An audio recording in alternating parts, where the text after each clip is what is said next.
스페인에는 이런 속담이 있다고 해요. 날씨가 항상 맑기만 하면 그 땅이 사막이 된다는 거예요. 날씨가 항상 좋으면 그 땅이 어떻게 된다고요? 사막이 된다. 이 무슨 말이냐면 비가 오는 날도 있어야 되고 태풍 오는 날도 있어야 비옥한 땅이 된다 이 말이에요. 여러분, 우리는 항상 우리의 인생이 좋기만을 바랍니다. 기쁘고 행복하기를 원해요.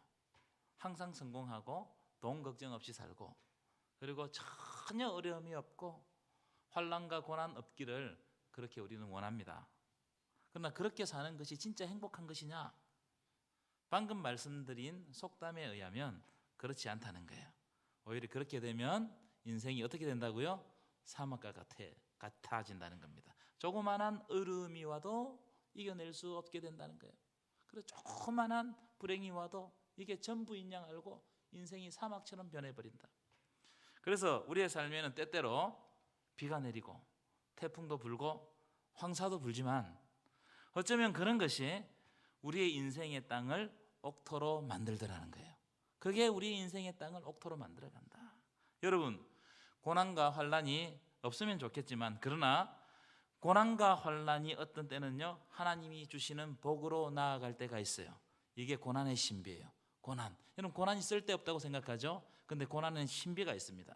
그리스도인이 받는 고난은 고난으로 끝나는 것이 아니고 하나님은 그 고난을 사용하셔서 하나님의 생명으로 나아가게 하시는 거예요. 이게 고난의 신비다. 이런 신비가 여러분 삶 가운데 넘쳐나기를 간절히 축원합니다. 그래서 여러분, 우리 인생에 때때로 비가 내리고 태풍이 불어도 너무 절망하지 마시라는 겁니다. 왜냐하면 이 환난을 통해서 우리의 인생을 옥토로 만들어 가시고자 하는 하나님의 역사가 있다는 겁니다. 제가 왜 이런 말씀을 드리려고 하느냐면, 지난주 말씀에서 야곱은 바로 왕 앞에서 자기의 인생을 총평했는데 뭐라고 총평했느냐면 내가 험악한 세월을 살았다고 총평했어요. 한 사람이, 우리가 살펴봤잖아요, 한 사람이 이렇게 험악한 세월을 살 수 있을까 할 정도로 이 야곱은 아주 험악한 세월을 보냈어요. 130년 동안 야곱은 단 하루도 편안할 날이 없었다고 생각합니다. 엄청나게 험악한 세월을 살았어요. 그런데 여러분, 야곱이 이렇게 험악한 세월을 살았다고 해서 야곱이 멸망을 받거나 아니면 저주를 받았습니까? 창세기는 그렇지 않다고 우리들에게 이야기해 주고 있어요. 야곱이 험악한 세월을 살았지만 오히려 하나님은 야곱을 어떤 사람으로? 축복의 사람으로 만들어 가시더라. 아멘이십니까? 험악한 세월을 살았지만 하나님은 야곱을 축복의 사람으로 세워 가시는 거예요. 그래서 지난주에 이런 말씀 드렸어요. 누가 더 큰 사람이냐, 이거. 누가 더 큰 사람이냐? 축복을 받는 바로가 더 큰 사람이냐, 아니면 축복하는 야곱이 더 큰 사람이냐? 누가 큰 사람이라고 그랬어요? 창세기는 그 당시 전 세계를 다스렸던 바로가 큰 사람이 아니고 험악한 세월을 살았지만 하나님과 동행했던, 그리고 하나님이 주시는 축복권으로 전 세계를 다스리고 있었던 바로에게 축복하는 야곱이 더 큰 사람이다 이거예요. 더 큰 사람이다. 그러니까 여러분, 누가 큰 사람이냐? 축복하는 사람이 큰 사람입니다. 옆 사람하고 인사합시다. 축복하는 사람이 큰 사람입니다. 여러분, 축복하는 사람이 큰 사람이에요. 자, 오늘 본문에도 축복장이에요. 축복장. 창세기 47장부터 49장까지는 축복장입니다. 여러분, 축복할 수 있는 것이 큰 복이에요.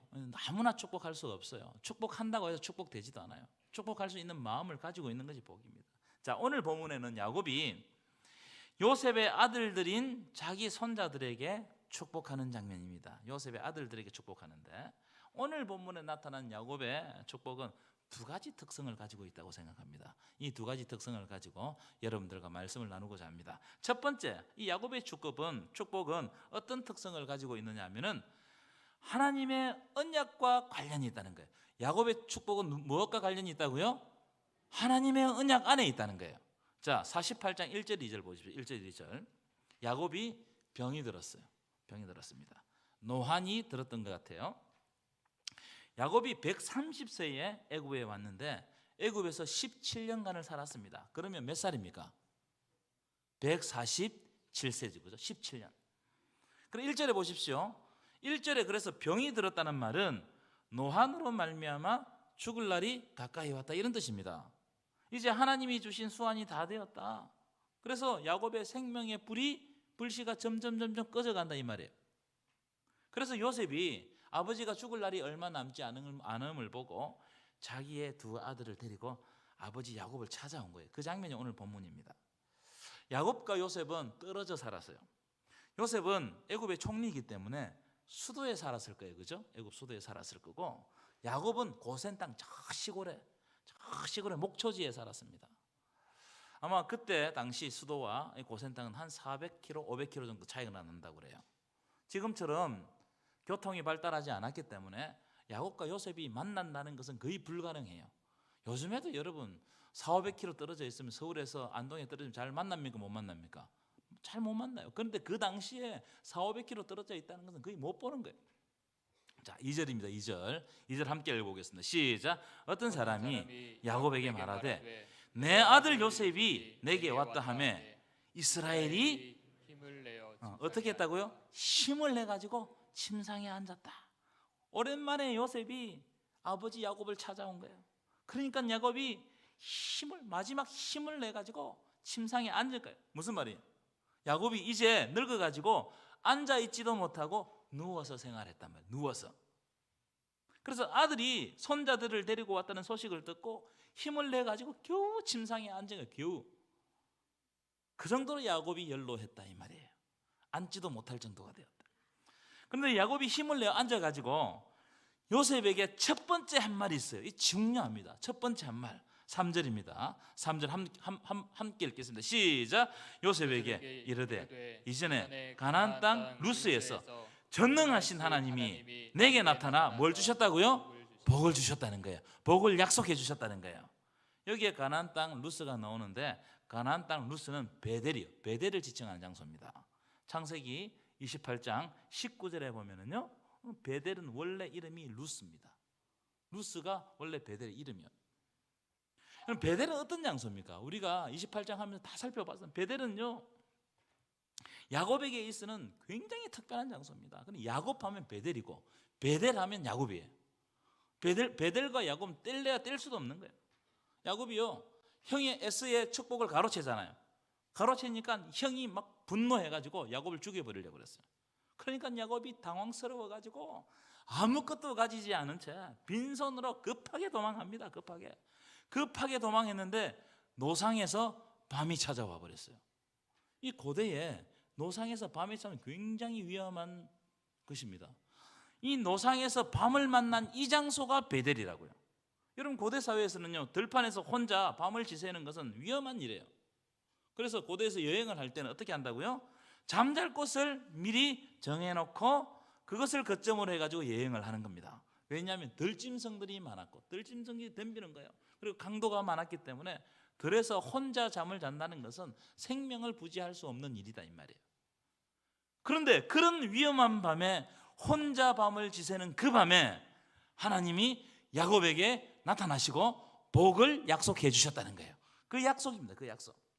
여러분, 우리 하나님은요, 이상하게 우리 인생에 해가 졌을 때, 우리가 고독할 때, 우리가 절망할 때, 우리가 밤을 만날 때, 그래서 아파할 때, 우리가 고달플 때 하나님의 역사를 경험할 때가 많아요.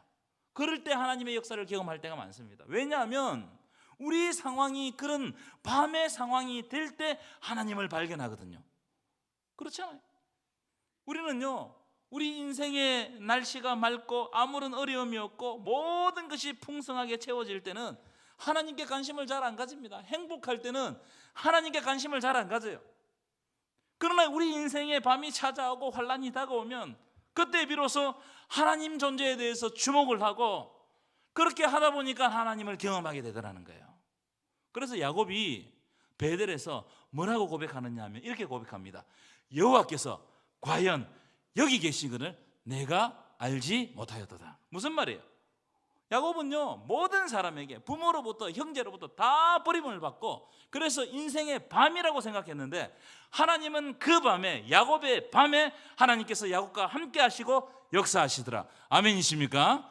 이런 놀라운 역사가 여러분 삶 가운데도 일어나기를 간절히 축원합니다. 이것을 경험한 자리가 어디냐? 베델, 루스란 말이에요. 루스. 그래서 오늘 본문 16절 이것을 딱 기억하면서 16절의 축복을 가지고 자기의 손자들에게 축복을 합니다. 자, 한번 읽어볼까요? 16절이면 시작. 나를 모든 환난에서 건지신 여호와의 사자께서 이 아이들에게 복을 주시오며 이들로 내 이름과 내 조상 아브라함과 이삭의 이름으로 칭하게 하시오며 이들이 세상에서 번식되게 하시기를 원하나이다. 아멘이십니까? 여러분, 야곱이 자기 손자들에게 어떻게 축복을 하느냐 하면 나를 모든 환난 가운데서 건지신 여호와께서 이 아이들에게 복을 주기를 원한다는 거예요. 아멘이십니까? 여러분, 야곱의 인생 우리가 살펴봤잖아요. 야곱의 인생은 너무나 아슬아슬한 인생이었어요. 너무나 험악한 인생이었어요. 그러나 야곱이 아슬아슬하고 험악한 인생을 살아갔지만 하나님은 그때그때마다 야곱을 만나주시고 야곱을 구원해 주셨어요. 그래서 야곱이 고백하잖아요.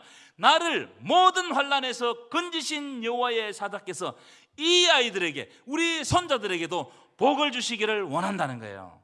나의 환난 가운데 역사하셨던 하나님이 우리 손자들에게도 역사하시기를 원한다는 거예요. 여러분들도 이렇게 여러분 자녀와 자녀손을 축복하시기를 축원합니다. 이런 축복을 해야 돼요. 이런 축복을. 여러분, 무엇이 가장 큰 복이냐? 누구든지 환난을 당해요. 누구든지 고난을 당해요. 고난 당하지 않는 사람은 없어요. 그럼에도 불구하고 그 환난과 고난을 하나님과 동행하면서 이기고 돌파하는 것이 가장 큰 복인 줄 믿습니다. 이런 복을 달라고. 하나님, 우리 자녀들이, 우리 자녀손들이 때때로 환난을 당하지만 인생의 밤에 그런 길을 걸어가지만 하나님께서 그들에게 빛을 비추셔서 그 길을 이겨내게 하시고 승리하게 하여 주옵소서. 이게 큰 복이란 말이에요. 여러분 주변 환경에 여러분 목숨을 걸지 마시기 바랍니다. 환경이 좋으면 복을 많이 받았다고 그러고 환경이 안 좋아지면 복이 없다고 그렇게 생각하는 것은요, 비성경적이에요. 그런 것들은 세상 사람들이 꿈꾸는 복입니다. 물질적인 복, 편안한 복. 여러분, 하나님의 복은 환난이 있지만 내 모든 환난에서 우리를 그냥 내버려 두지 않고 십자가의 보혈로 우리를 감싸시고 우리를 구원해 주시는 것이 복인 줄 믿습니다. 찬송가 중에 설교를 준비하다 찬송가 딱 떠올랐는데 이 찬송이 떠올랐어요. 십자가 단단히 붙잡고 날마다 이기며 나가세 머리에 면류관 쓰고서 주 앞에 찬양할 때까지. 아멘이십니까? 우리가 십자가 단단히 붙잡고 가는 것이 고난이고 때때로 환난한 일지 모르나 주님과 함께하면 그것이 승리의 삶으로 하나님께서 바꾸어 가신다는 거예요. 고난 이후에 부활이 있는 것처럼 하나님은 반드시 승리하게 하신다. 그래서 우리가 십자가를 단단히 붙잡는 것, 이것이 굉장히 중요한 거예요. 여러분의 인생의 길을 십자가 단단히 붙잡고 살아가시를 간절히 축원합니다. 자, 그런 의미를 가지고 4절 보실까요? 4절 제가 읽어드릴게요. 자, 내게 이르시되, 이제 베델에서 만난 하나님이 야곱에게 약속하셨다는 거예요. 내가 너로, 하나님이 야곱 너로 어떻게 한다고요? 생육하고 번성하여 내게서 많은 백성이 나게 하고 내가 이 땅을 내 후손에게 주어 영원한 소유가 되게 하셨느니라. 이 약속을 해주신 거예요. 이 약속을 야곱이 젊었을 때 베델에서 받았어요. 베델에서 약속을 받은 겁니다. 이 약속을 받을 때 야곱은 철저히 혼자였습니다. 고독한 삶이었어요. 아마 야곱이 이 약속을 받고도, 하나님의 약속을 듣고도 이 약속을 마음에 새기긴 했겠지만 매우 비현실적이었을 거예요. 그렇지 않겠습니까? 나 혼자뿐인데 무슨 수로 생육하고 번성하며 나에게 무슨 많은 백성이 나오겠냐 이거예요. 지금 나 혼자 있는데, 철저하게 혼자인데. 자, 그런데 이 말씀이 하나님께서 역사하시니까 야곱 생전에 응답되는 거예요. 야곱 생전에.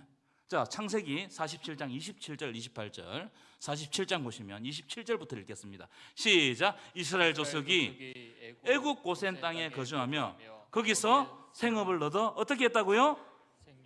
이미 생육하고 번성한 거예요. 하나님의 약속이 이루어지는 장면이에요.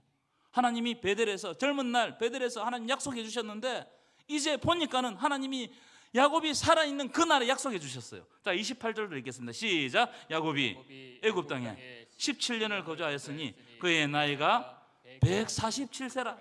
여러분, 하나님은 베델에서 약속하신 대로 하나님께서 야곱의 삶 가운데 이루게 하셨다. 17년 만에 이미 생육하고 번성하게 하셨다는 거예요. 여러분, 이것은요, 야곱의 계획과 생각 속에는 전혀 없는 것이었어요. 그렇잖아요. 생육하고 번성하는 것, 이것은 야곱의 계획 안에는 없었어요. 하나님이 일방적으로 베델에서 약속해 주시고 하나님이 하나님의 때가 되니까 이루어 주시더라는 거예요. 야곱에게 약속한 복이 현실이 되는 장면, 믿음은 바라는 것들의 실상인 줄 믿습니다. 여러분, 우리가 믿음을 가지고 나아가면 우리는 그때를 알 수가 없어요. 그런데 하나님께서는 반드시 현실이 되게 하실 줄 믿습니다. 여러분, 험악한 세월을 산 야곱이지만 하나님이 야곱의 모든 환난 날에 함께 하시고 야곱을 이기고 승리하게 하심으로 말미암아 결국 야곱의 복은 하나님의 언약, 하나님의 약속이 이루어지는 것이다. 여러분, 야곱의 복은 뭐가 이루어지는 것이라고요? 하나님의 약속이 이루어지는 것이라는 거예요. 여러분, 우리의 복은 하나님의 약속이 이루어지는 것임을 믿으시기 바랍니다. 하나님께서 우리에게 성경을 통해서 무엇을 약속하셨습니까? 예수 그리스도를 통한 구원. 믿으십니까? 예수 그리스도를 통한 구원. 그래서 4절 보십시오. 4절에 연결되는 말씀이 있습니다. 내가 이 땅을 내 후손에게 주어 영원한 소유가 되게 하리라 하셨는데, 이 영원한 소유는요, 단순히 이스라엘 땅을 영원히 차지한다는 말이 아니고 영원한 언약의 주체 되시는 예수 그리스도를 통하여 우리에게 기업으로 주시는 하나님 나라를 가리키고 있는 거예요. 하나님 나라, 영원한 소유. 여러분, 우리와 우리 자녀들이 받을 복은 예수 그리스도를 통한 구원과 기업으로 받을 영원한 하나님 나라인 줄 믿습니다. 그래서 여러분, 우리가 어디를 바라봐야 되느냐? 땅을 바라보면 안 돼요. 하나님 나라. 이 땅에 살지만 우리는 이 땅을 거쳐가는 나그네입니다. 저 하늘 바라보고 경유하는 그 땅을 바라보고 살아가는 귀한 여러분들이 되시기를 간절히 축원합니다. 두 번째, 오늘 야곱이 자기 자손들에게, 자기 손자들에게 한 축복은요, 이런 축복입니다. 작은 자가 큰 자가 된다는 거예요. 작은 자가 더 큰 자가 된다. 자, 오늘 본문은 참 흥미로운 장면이에요. 참 재밌어요. 자, 5절입니다. 5절 한번 읽어볼까요? 5절입니다. 시작. 내가 애굽으로 와서 내게 이르기 전에 애굽에서 내가 낳은 두 아들 에브라임과 므낫세는 내 것이라. 르우벤과 시므온처럼 내 것이 될 것이요. 자, 이 말씀이 무슨 말씀이냐면 야곱이 요셉이 낳은 두 아들 에브라임과 므낫세를 자기 아들로 삼겠다는 거예요. 손자인데 자기 아들로 삼겠다는 거예요. 그래서 에브라임과 므낫세는 내 것이라. 르우벤과 시므온처럼 되기를 원하노라. 여러분, 이스라엘 백성들은 장자에게 두 몫을 줍니다. 두 몫을. 여러분, 이스라엘 역사를 살펴보면 야곱의 아들들이 이스라엘 12지파를 이룹니다. 그거 아시죠? 12지파를 이룹니다. 그런데 한번 살펴보면 요셉 지파가 있어요, 없어요? 찬양대 요셉 지파 있어요, 없어요? 요셉 지파 자체는 없었지만 요셉의 아들 에브라임과 므낫세가 한 지파씩을 차지한다고요. 그래서 요셉은 두 지파를 얻은 거예요. 두 지파를. 죽었다고 생각했던 요셉이 장자의 몫을 받은 거예요. 두 배를 받은 거예요. 법적으로 요셉은 장자가 아닙니다, 여러분. 요셉은 몇 번째 아들입니까? 야곱의. 잘 몰라요? 11번째 아들입니다. 11번째 아들이 어떻게 장자가 되겠어요? 장자가 될 수 없어요. 그런데 하나님이 요셉에게 이런 복을 주시는 거예요. 그래서 여러분, 복은요, 영적인 거예요. 복은 육적인 게 아닙니다. 영적인 하나님을 붙들게 되면 하나님께서 주시는 것이 복이에요. 여러분, 사랑하는 자에게는 하나님께서 반드시 두 몫으로 채워주실 줄 믿습니다. 이 기다리면 두 몫으로 채워주시는 거예요. 또 재미있는 장면이 등장합니다. 어떤 장면이냐면, 이 장면도 이 야곱이 왜 그랬을까?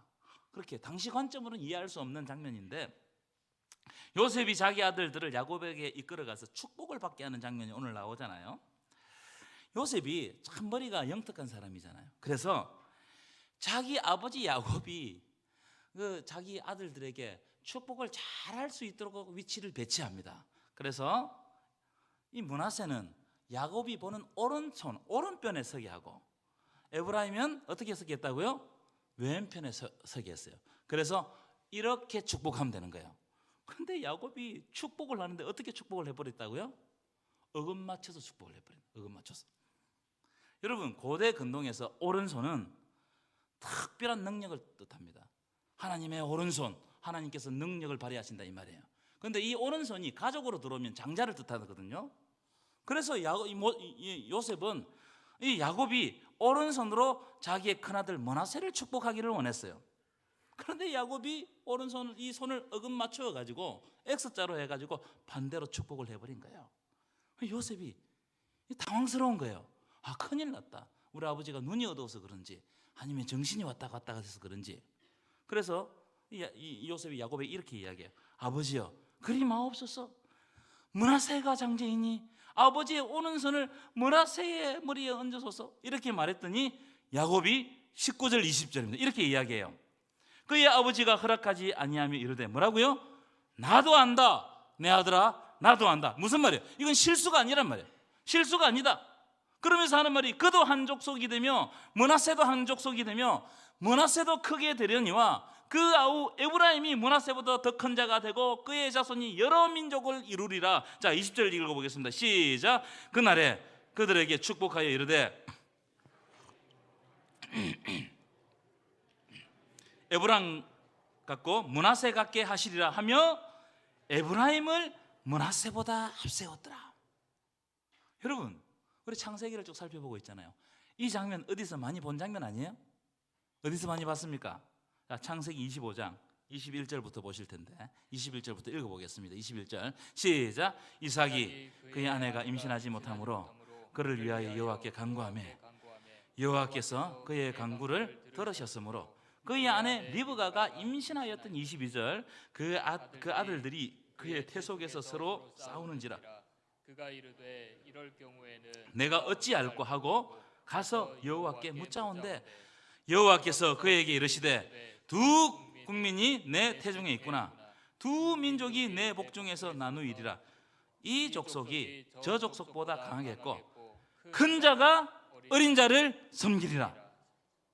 방금 읽은 말씀은 어떤 말씀이에요? 리브가가 에서와 야곱을 임신을 했어요. 그래 너무 복중에서 싸우니까 리브가 너무 괴로워서 그래 하나님께 기도했습니다. 그때 하나님께서 예언을 주시는 거예요. 그 예언의 요지는 간단합니다. 큰 자가 어린 자를 섬긴다는 거예요. 큰 자가 어린 자를. 여러분, 이걸 딱 뒤집어서 이야기하면 어린 자 또는 연약한 자가 더 큰 자가 된다 이 뜻이에요. 그렇죠? 야곱이 에서보다 더 큰 자가 된다는 거예요. 여러분, 에서는요 힘을 가졌어요. 여러분, 에서는 고대의 모든 것을 다 가졌습니다. 그런데 그걸 가졌다고 큰 자가 되는 것이 아니고 연약한 야곱이 더 큰 자가 된다는 거예요. 하나님께서 그렇게 만드시겠다는 거예요. 여러분, 이 말씀을 신약으로 딱 넘어가면 예수님의 말씀하고 연결이 돼요. 예수님께서 뭐라고 말씀하셨냐면 먼저 된 자가 나중되고 나중된 자가 먼저 된다는 거예요. 믿으십니까? 여러분, 이게 기독교 신비예요. 이게 기독교 신비라고. 여러분, 오늘 야곱이 자신의 손자 에브라임과 므낫세를 축복하는 장면과 리브가가 야곱과 에서를 임신하고 하나님께 받은 예언은 본질적으로 같은 내용이라고 볼 수 있어요. 이것은 하나님의 은혜의 특이한 관점을 우리들에게 제공해줘요. 하나님의 은혜란 무언가? 하나님의 은혜를 이 두 말씀을 통해 우리들에게 딱 보여주는 겁니다. 성서학자들은 이걸 뭐라고 이야기하냐면은 뒤집힌 질서라고 이야기해요. 질서가 뒤집혔다는 거예요. 큰 자가 어린 자를 섬기고 먼저 된 자가 나중 되는 것은 질서가 뒤집어 버린 거예요. 여러분, 세상의 질서는 장자를 우선시하고 큰 자를 더 크게 만들고 잘 되는 사람을 존경하는 거예요. 그렇죠? 그러나 하나님의 나라의 질서는 작은 자가 큰 자가 되고 약한 자를 들어 강한 자를 부끄럽게 하시고 예수님은 자기 스스로 어렵다고 생각하는 자를 구원하지 않고 자기 스스로 죄인이라고 생각하는 사람들을 구원하신다는 거예요. 그래서 먼저 된 자가 나중되고 나중된 자가 먼저 되는 거예요. 뒤집힌 질서를 뒤집어 버리는 거예요. 여러분, 하나님은요 때때로 세상의 질서를 뒤집어 버립니다. 그래서 흠 없으신 예수가 이 땅에 오시죠. 아무 흠도 없는 예수님이 오셔가지고 의인들을 구원하시는 것이 아니고 누구를 구원하시는 거예요? 죄인을 구원하신다고요. 질서가 뒤집혔어요. 여러분, 세상의 질서는 금방도 말씀드렸지만 높은 사람, 큰 사람, 위대한 사람의 초점을 맞추는 거예요. 그래서 높은 사람을 숭배해요. 많이 가진 사람을 존경해요. 많이 배운 사람을 알아줘요. 그렇잖아요. 그리고 그것을 축복이라고 생각해요. 그러나 하나님의 질서는 어디에 초점을 맞추고 있느냐? 연약한 사람, 병든 사람, 죄인, 어린아이, 도저히 자기 힘으로 구원받지 못한 사람에게 초점을 맞추고 있는 거예요. 저와 여러분 같은 사람들에게. 믿으십니까? 왜냐하면 사진을 한번 보여주실 거예요. 사진. 이 사진은 어떤 사진일까요? 인공위성에서 우리 교회 주변을 찍은 사진이에요. 우리 교회 주변을. 그렇죠? 높은 인공위성에서 우리 교회를 찍은 사진입니다. 여러분, 높은 인공위성에서 교회를 찍었는데, 땅을 찍었는데 어떤 건물이 높은 건물인지 알 수 있겠어요? 자세히 보면 알 수 있겠지만 여러분, 높은 데서 보는 것은 그게 관심 대상이 될 수 없습니다. 하늘에서는 밑을 보면 아무리 땅에서 높아도 거기예요. 도찐 개찐이에요. 도토리 기적이단 말이에요. 하나님의 관심 대상이 아니다 이 말이에요. 사람들의 관심 대상은 자꾸 높아지려고 커지려고 많이 가지려고 하는데 관심 대상이 있어요. 근데 하나님의 관심 대상은 그게 아니라는 거예요. 여러분, 하나님의 관심 대상은 하나님의 은혜가 흘러가는 곳에 하나님께서 관심을 가지십니다. 믿으십니까? 여러분, 물이 어디에서 어디로 흘러가죠? 높은 데서 낮은 데로, 더 낮은 곳으로. 물은 계속 낮은 곳으로 찾아서 흘러가는 거예요. 하나님의 은혜도 마찬가지입니다. 우리가 낮아질 때, 우리가 연약해질 때 하나님의 은혜가 아니면 살아가지 못한다고 고백하는 사람들에게 하나님의 은혜가 임하는 줄 믿습니다. 하나님의 은혜가 필요한 사람에게 하나님의 은혜가 임하는 거예요. 아무리 험악한 세월을 살았다고 할지라도 하나님의 은혜가 임하면 결국 승리하게 되는 거예요. 그것이 바로 야곱의 인생인 거예요. 야곱의 인생이 바로 그런 인생입니다. 여러분, 나는 신실하지 못해도 하나님은 나를 떠나지 않으시며, 나는 자격 없어도 하나님은 여전히 나를 사랑하시며, 나는 실수와 허물이 많아도 하나님은 여전히 나를 포기하지 않고 계신다는 사실을 믿으시기 바랍니다. 이게 하나님의 은혜단 말이에요. 우리가 때때로 요셉 살펴봤잖아요. 요셉처럼 구렁텅이에 빠지고 사망의 음침한 골짜기를 다닐지라도 하나님은 반드시 우리를 구원해 주시고 지켜주시고 그 은혜 가운데 품어주실 줄 믿습니다. 여러분, 오늘 본문을 보십시오. 야곱은요, 자기 몸도 일으키지 못하는 무능한 늙은이가 되었어요. 그러나 하나님은 이런 야곱에게 죽기 전까지 축복하게 하신다고요. 축복의 사람으로 남게 하신다고요. 그리고 야곱의 축복이 대대손손 그대로 이루어지게 하신다고요. 여러분, 이게 복인 줄 믿습니다. 낮은 사람, 연약한 사람, 작은 사람에게 임하는 하나님의 복. 그래서 먼저 된 자가 나중되고 나중된 자가 먼저 되는 거예요. 이것이 야곱의 인생이고 요셉의 인생이었어요. 여러분, 이런 놀라운 복이 이번 한 주 여러분 삶 가운데 넘쳐나기를 간절히 축원합니다. 기도하시겠습니다. 참 좋으신 하나님 아버지, 우리를 사랑하시고 우리를 자녀 삼아 주심을 진심으로 감사를 드립니다. 하나님 아버지, 우리가 누리는 참 복은 예수 그리스도를 통하여 우리에게 구원을 주시고자 하시는 하나님의 약속 안에 있다는 사실을 믿게 하시고, 하나님의 은혜가 머무는 곳에 우리도 있게 하옵소서. 이번 한 주 모든 환난에서 구원해 주시는 하나님의 은혜를 누리게 하시고 하나님과 동행하는 한 주가 되게 하여 주옵소서. 예수님의 이름으로 기도드리옵나이다. 아멘.